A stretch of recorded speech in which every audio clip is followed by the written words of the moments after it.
So it is time again for the Deli sermon. I'll let people put their lulavim away, which of course is food is abundant in each of the four species as well. So I must begin, Rabbi Rudolph. I know, that was my point. I know. Because I must begin with appreciation. That I want to express my gratitude to a man who spent many years in Philadelphia, years in Ann Arbor, and has touched so many of us deeply. He has helped us open our hearts and made it seem as simple as just taking a pill, just a dose of humor and kindness. And who am I thinking of? You may think it's Rabbi Rudolph I'm referring to. Well, that is all true. And as the founder of this great endeavor, the Sukkot Deli sermon, I want to thank my mentor and friend, Rabbi Rudolph. And I want to note that this Deli experience is now spread to Akron, Ohio, through the leadership of Matt and Alyssa Austerklein. And a special thanks goes to Dave and Jackie Levine as being the founding fressers and sponsors of this fun event. But there is another person who fits this profile that I laid out. Unlike Rabbi Rudolph, this other person was born in Ann Arbor and went to college in Philadelphia, St. Joseph's to be exact. He went to Iowa State for his PhD, his postdoc work at University of Rochester. Does anyone want to guess? I am referring to Bruce Ross. Bruce Ross. At the age of 32, Bruce Ross was the inventor of Lipitor, the cholesterol-fighting drug. And this is the largest selling drug in pharmaceutical history. Lipitor is a member of the medication class known as statins, which are used primarily as a lipid-lowering agent and for prevention of events associated with cardiovascular disease, Wikipedia says. Pastrami, on the other hand, is certainly an enhancer of cardiovascular problems. So Rabbi Rudolph and Bruce Ross, who is now 64 years old, both deserve our appreciation at the start of this sermon, as well as Dave and Jackie as well. So Deli is a cultural experience. It is certainly a beloved part of American Jewish culture and has absolutely crept into the broader American culture as well. Deli is part of who we are as Americans. In case it is not apparent that this is true, we can simply look at America's greatest institution of Americana, the Smithsonian Institute. As just one example, in their annual photo contest, photographer Julian Fogoletti, clearly not Jewish, right, but reigns from Chagrin Falls, Ohio. That's actually a place, Chagrin Falls. He entered a series of photos titled Munchies, which were eateries across New York City. It was submitted under the category of the American experience. And most prominent for me was one photograph that he had in particular titled The Deli Grocery. Far from the refinements of Katz's on Houston Street or Nate and Al's in Beverly Hills, Fogoletti's image is of a corner bodega in New York. Open 24 hours a day, a fruit stand, an ATM outside, ready to fulfill people's late night needs, whether it is for diapers at 2 a.m., a bottle of malt liquor, or even a kosher salami sandwich. The Deli experience has moved into the center of American life. In many ways, the modern Deli has moved beyond its origins, and I understand someone told me that in today's Post, that there is an article on the resurgence of the Deli, which cannot be coincidence that the Post decided to publish on this of all days. So, like Jews ourselves, the Deli has been assimilated into America. This is a fact to be lamented and praised.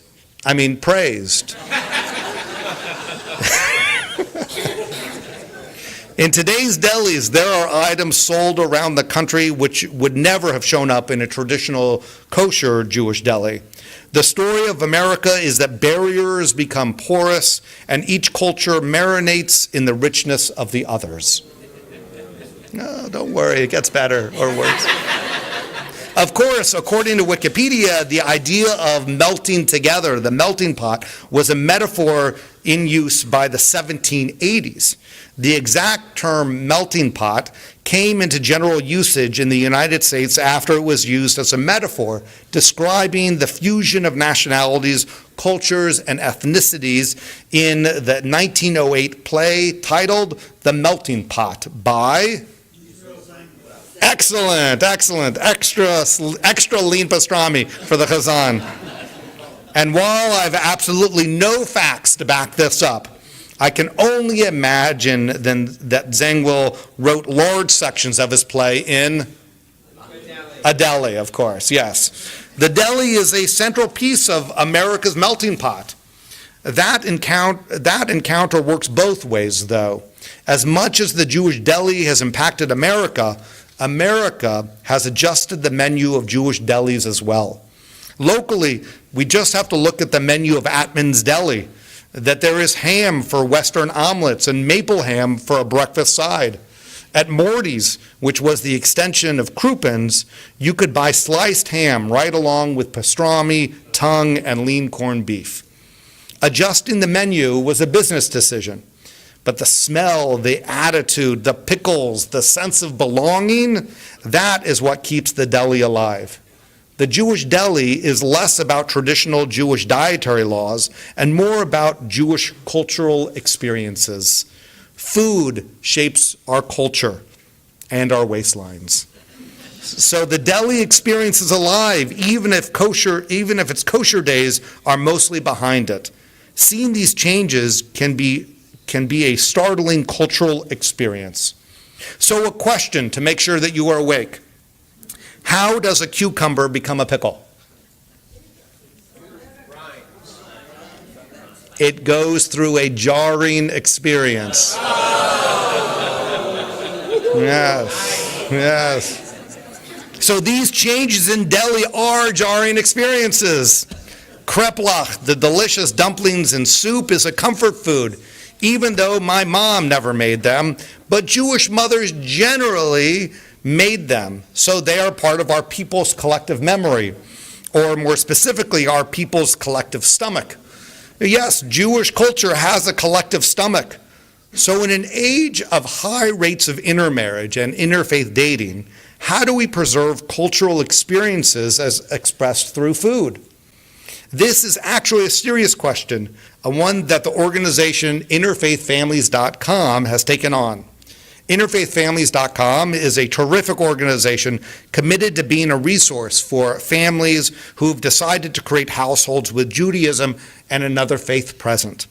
So at Bethel and in the broader community, we cannot hide from the realities of wonderfully loving, committed people who get married and one partner doesn't know a flanken from a knish. They can learn, and this is where Interfaith Families comes in. They have created a page on their website titled A Jewish Food Cheat Sheet, because Jewish foods are not familiar to everyone. I have the website for you if you want, the link. And the introduction to the page says, if you are new to a Jewish family, you may have encountered ethnic food that is special to that family, but new to you. Or you might be looking for accessible ways to bring Judaism to your family or partner.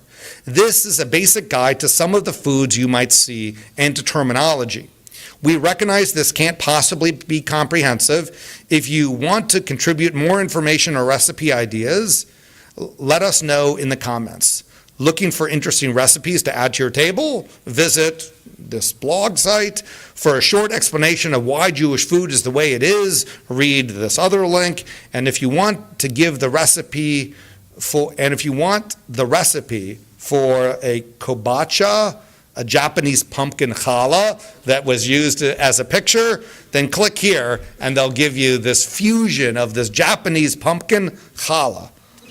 And it is alphabetized, so apple cake, babka, bagel, bialy, blintz, borscht, brisket, and on and on and on.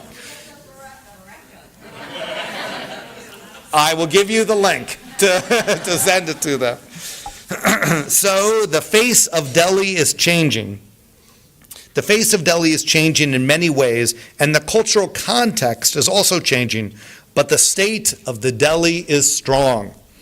According to the IDDBA, this is a real organization headquartered in Madison, Wisconsin, the International Dairy Deli Bakery Association, right? The IDDBA. There are 79 million deli-eating households in America. And that is only counting deli eaters, so the number of meat-eating households is likely far larger.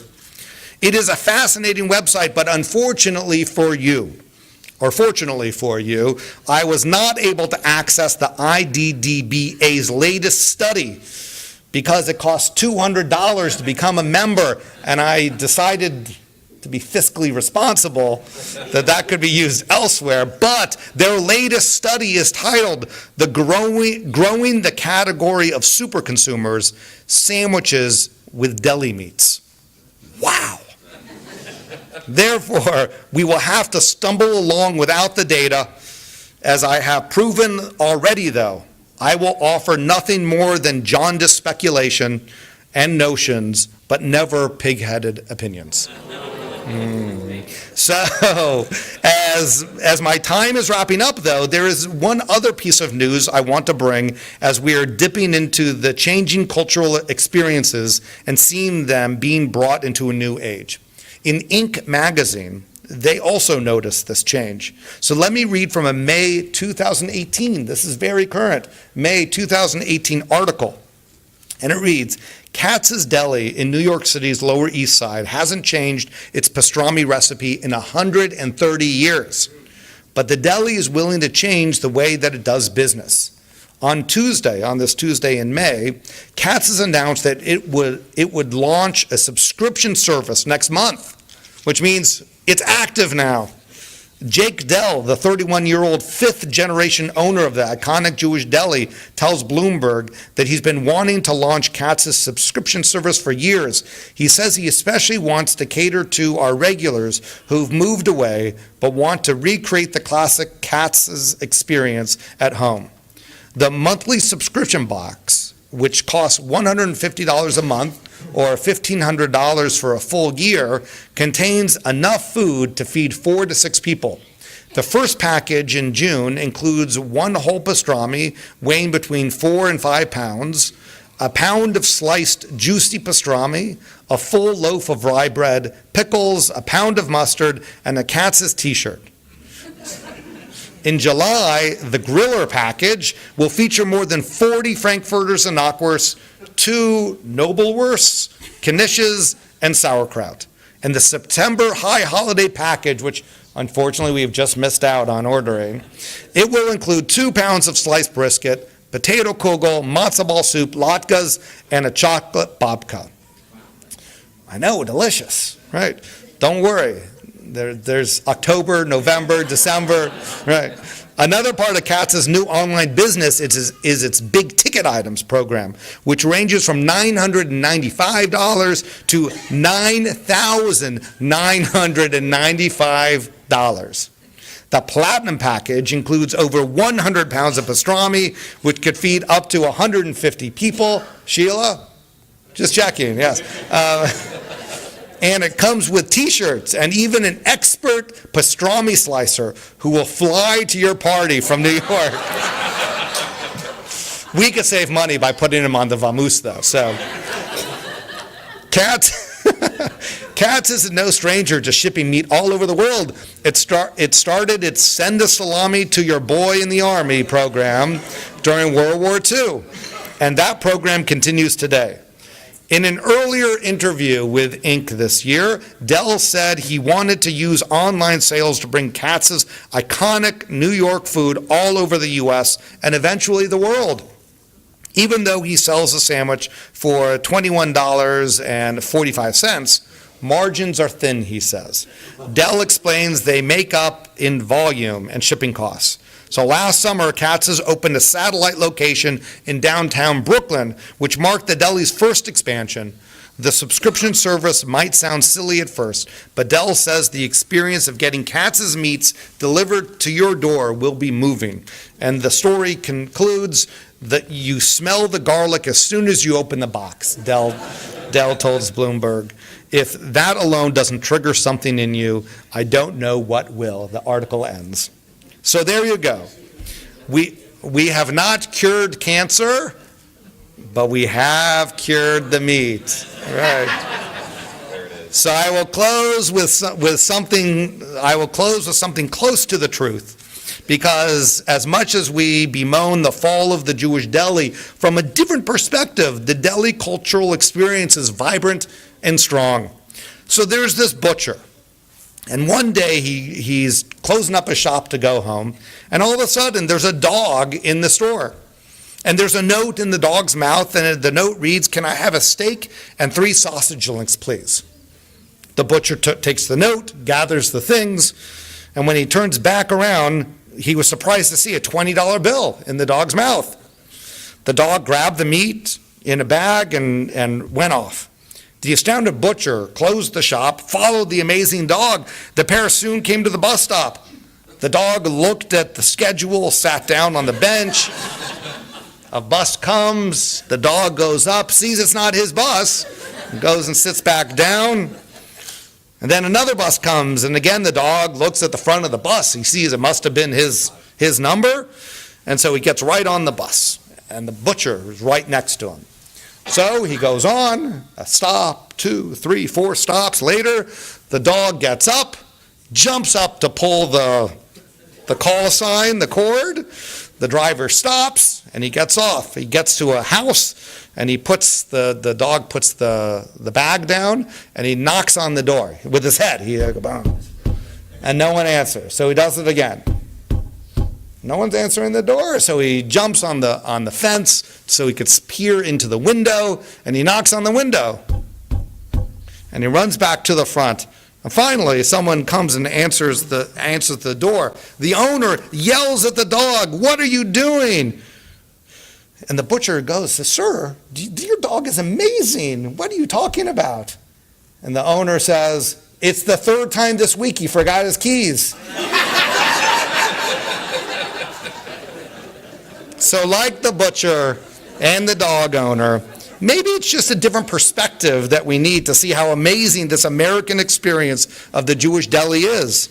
And in honor of Bruce Ross, I pray that this year be low in nitrates and high in friendships, low in LDL blood counts, and the highest joys at the Zman Simchatenu, this time of joy. So let me conclude to show you that deli is an integral part of who we are. In chapter 9 of Kohelet, which we'll read on Shabbos, it says, "Go, eat your bread in gladness and drink your wine in joy, for your action was long ago approved by God." Amen. Amen.